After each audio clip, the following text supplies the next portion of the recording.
श्री गणेशाय नमः। चातुर्मास महात्म्य अध्याय 8।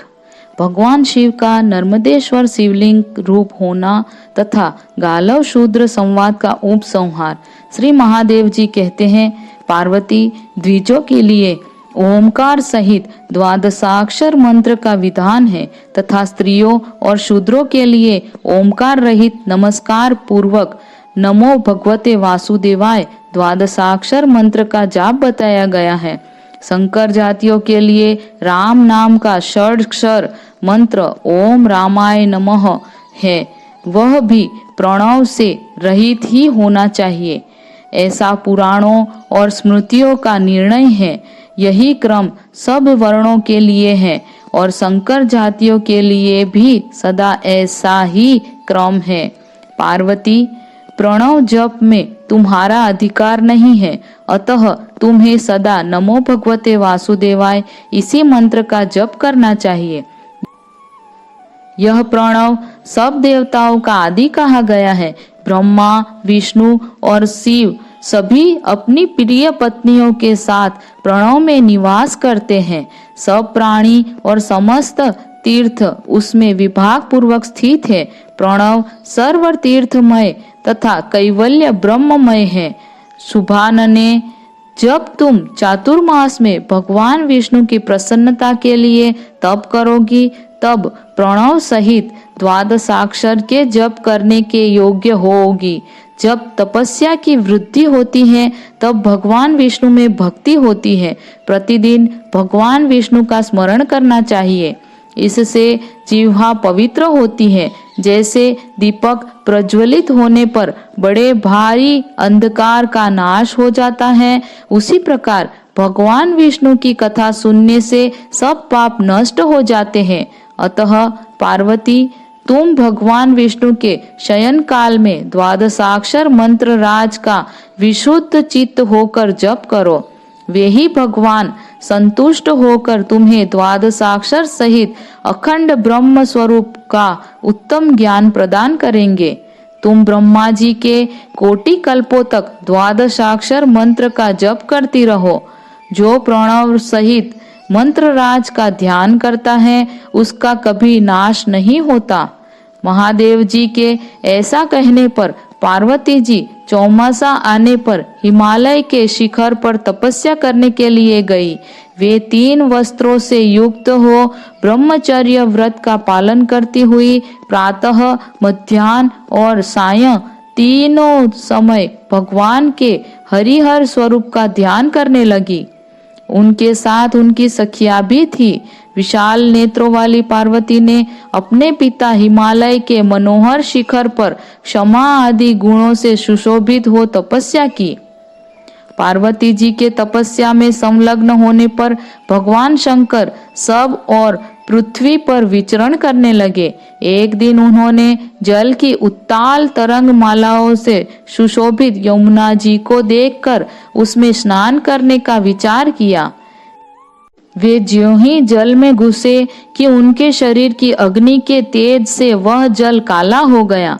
यमुना भी दिव्य रूप धारण करके अपने श्याम स्वरूप से प्रकट हुई और भगवान शंकर की स्तुति एवं नमस्कार करके बोली, देवेश्वर, मुझ पर प्रसन्न होइए, मैं आपके अधीन हूँ।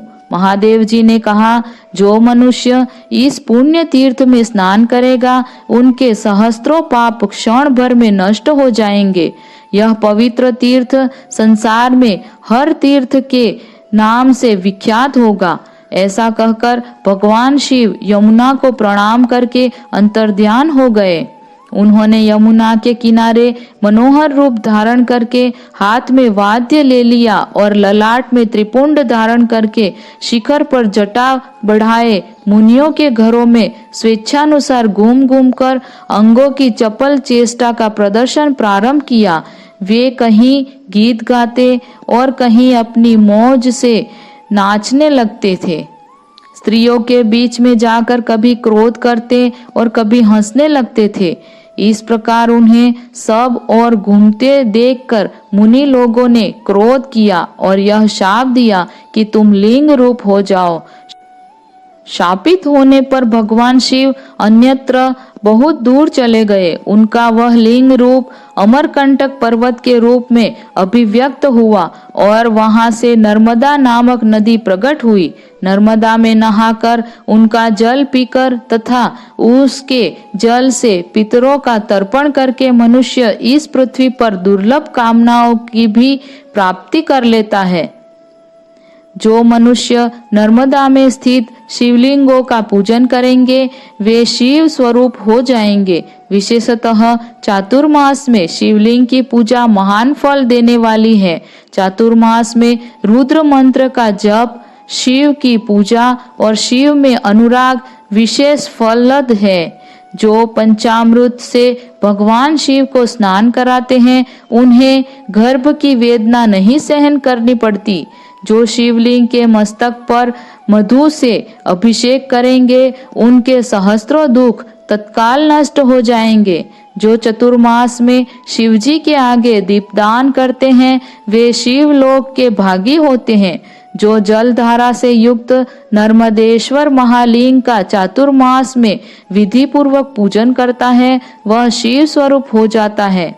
गालव जी कहते हैं, यह सब श्री विष्णु के शालग्राम होने की और महेश्वर शिव के लिंग रूप होने की कथा सुनाई गई। अतः जो लिंग रूप शिव और शालग्राम गत श्री विष्णु का भक्ति पूर्वक पूजन करते हैं उन्हें दुखमयी यातना नहीं भोगनी पड़ती।